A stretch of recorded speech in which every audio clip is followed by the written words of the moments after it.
everyone, my name is AJ, welcome to my studio, and today we're going to be expounding upon the tutorials that we went on in the past where we drew both the male and female heads. We're going to be drawing the full body now. We're going to be following the trend of female to male, so we're starting with the female body. And with that, we will get started, so get yourself paper. As you can see, I've already divided this into 7 sections. I'll explain that in a minute, and I've already drawn the head, because we've already gone over the head, we don't need to go over it again. Other things, your pencil, your eraser, and just in case this is a long haul, I've also got myself a good cup of coffee. Get yourself some as well. So, as I said, I divided this into 7 sections, because that's quite the general measurement that you divide the character into 7 heads. That's the head height. That's a term you'll hear quite often. And let's get started. Now, just let you know, as I said before, this is not the perfect art style. Mine is nowhere near perfect. I'm still working on it. Probably will always be working on it. And that's just something that is quite common. Alright, I've just drawn the center line for the body, and I'm going to establish the shoulders. For females, the shoulders are generally about 1.5 heads wide, so you take the width of the head between the ears, and if you were to set them side by side, it'll be about 2 heads. I'm just gonna guess here, because that's what art is a lot of guesswork. And we're going to, this is about 1/4 of the way down the second head, and we're going to continue it down to maybe about, what is it, like, sorry, I have a reference off to the side, about 1/3 of the way down the third head. So we're going to make a curve that comes down to about here. Same on the other side.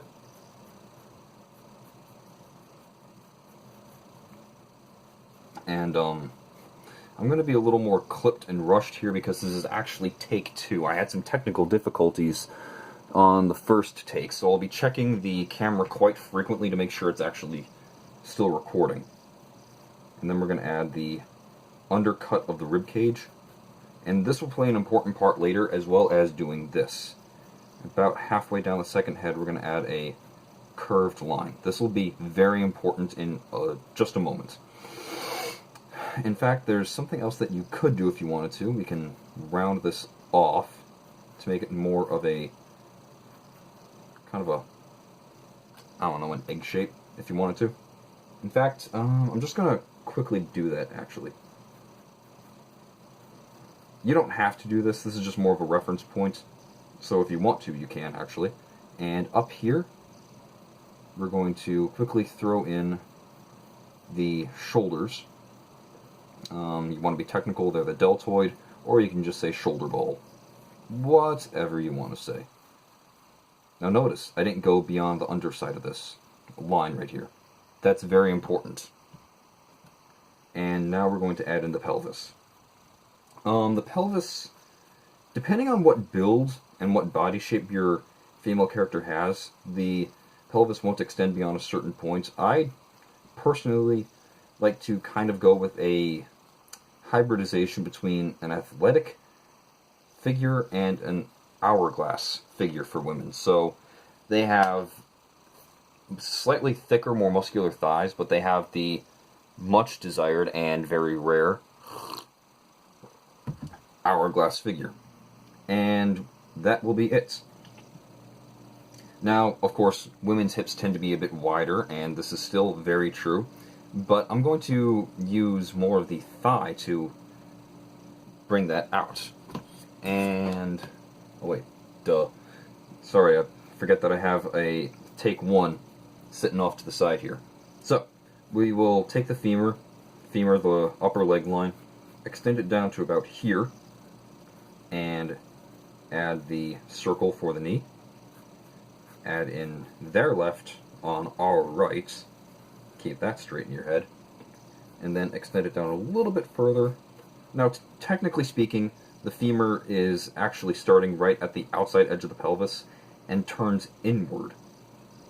when your legs are standing straight, as though you're like standing at attention. But we're going a little bit different here. This is just a little easier for me. Make your artwork, your construction lines, work for you as easy as possible. And I actually need to double check a reference that I have, a secondary reference. Quick improv here. Okay. Alright. I just realized that I was making the feet maybe just a bit on the small side before, so I am making sure that I correct that.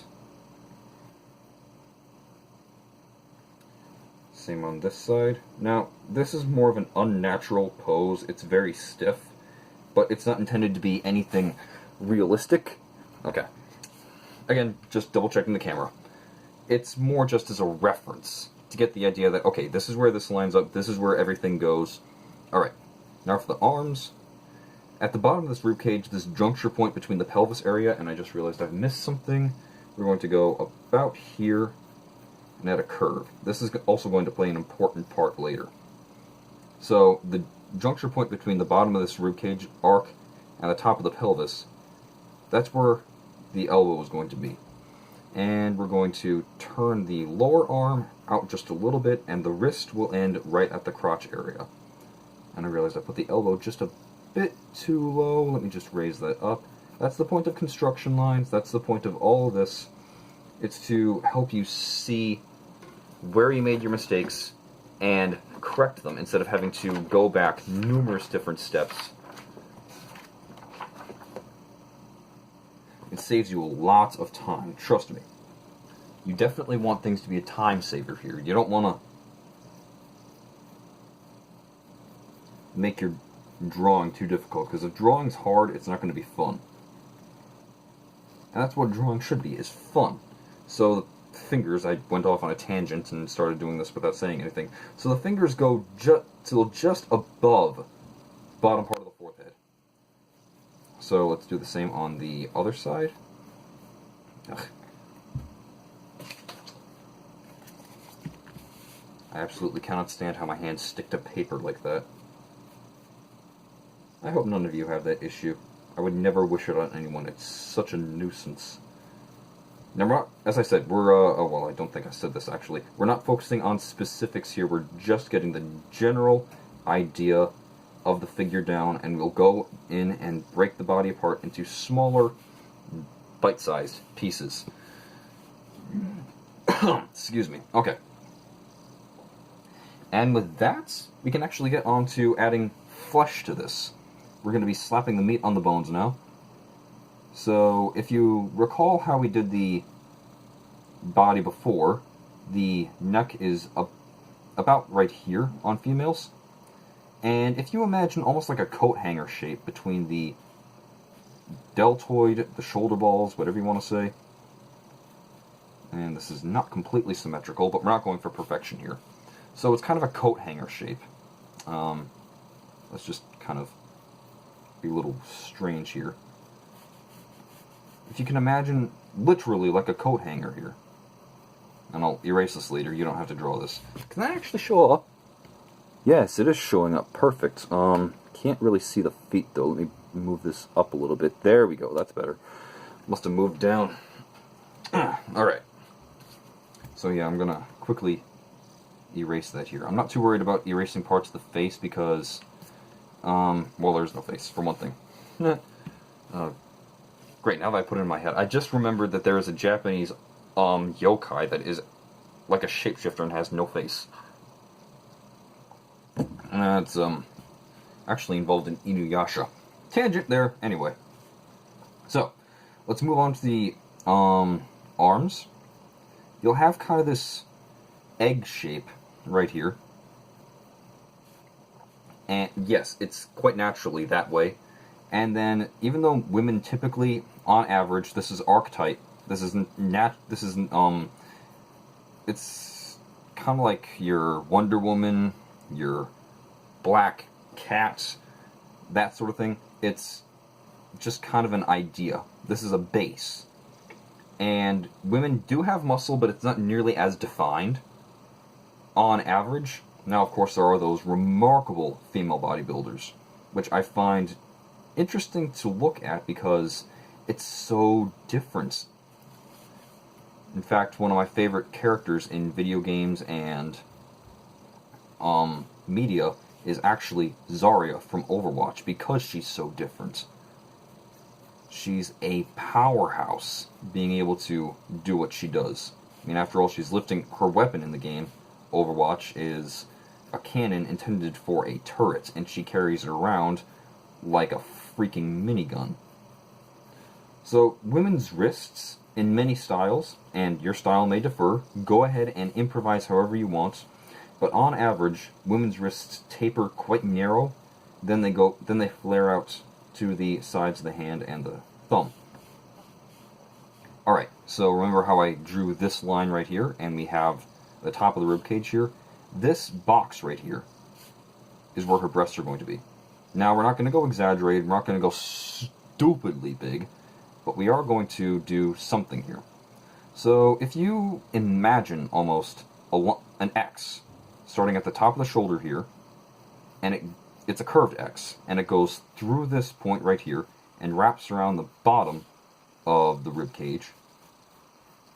This curved line right here, maybe my line's a little off, but again, this is just improv. This right here is going to determine the angle at which the breasts sit.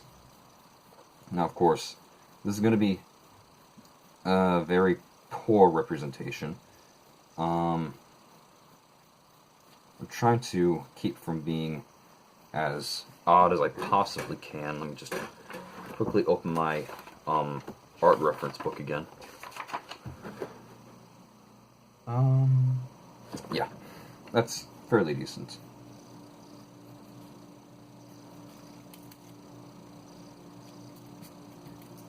Now, there's a difference between being, like, lewd and inappropriate when you're drawing something and just using it as a point, because you can't draw clothing on a figure without drawing the figure first.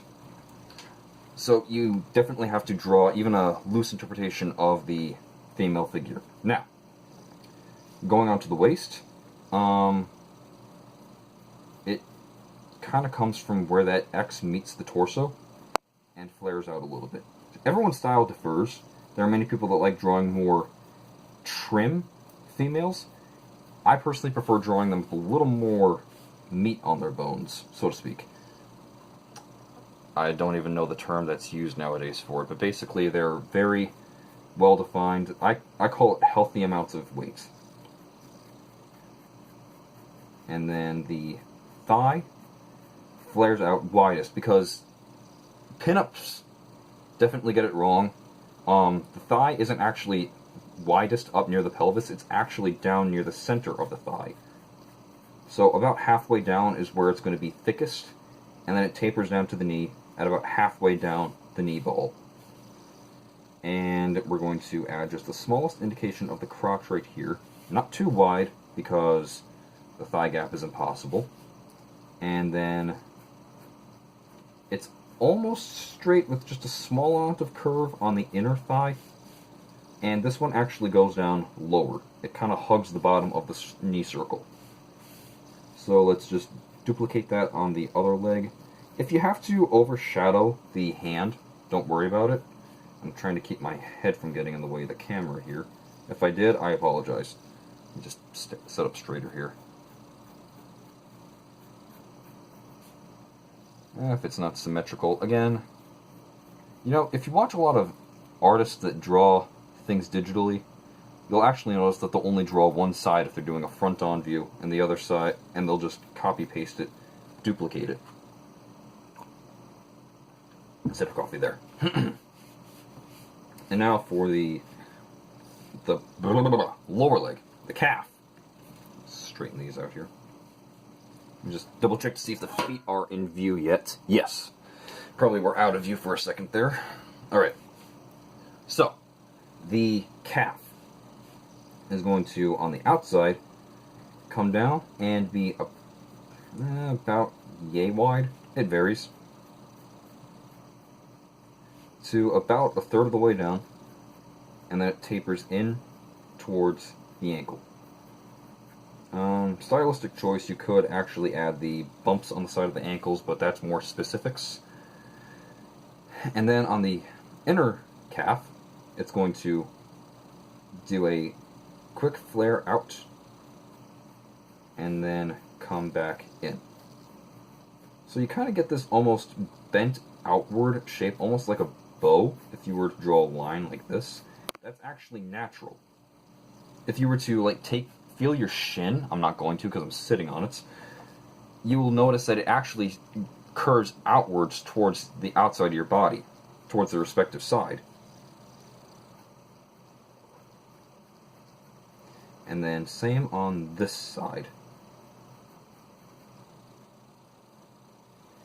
And just do the same on the other side. Basically, you just have to cover one side, and if it's supposed to be a symmetrical character, many average builds, then you've basically got both sides down.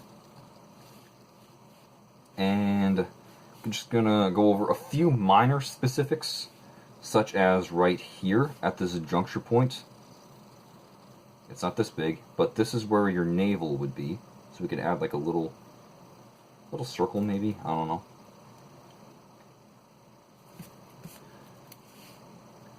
And if you wanted to go for a slightly more stylized, like mine, at this point right here, this point, there would actually be kind of you'd have one bump, and then another bump as it flares out. So I could do the same over here.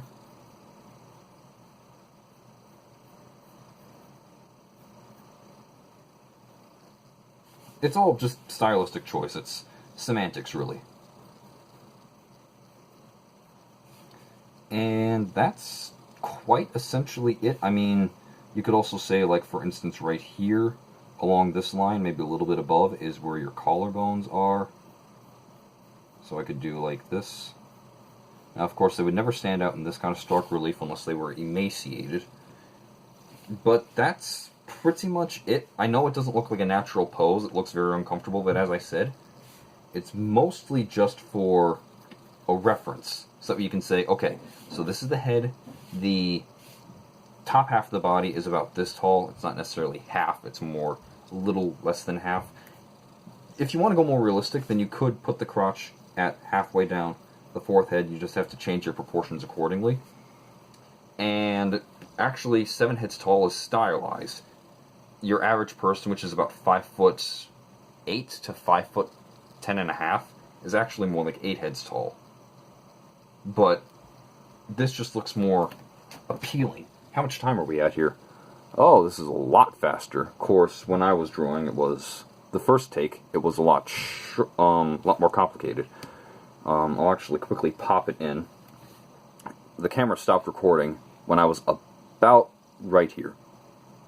But I think we covered a fairly decent amount of ground, and I think that it looks pretty good. We will cover into more advanced poses and the like later. First, we're going to cover the male. But I think that this has been very good. So, thank you all for watching. I hope you found this somewhat useful, even just a little bit. And this has been AJ. God bless. You have a good day.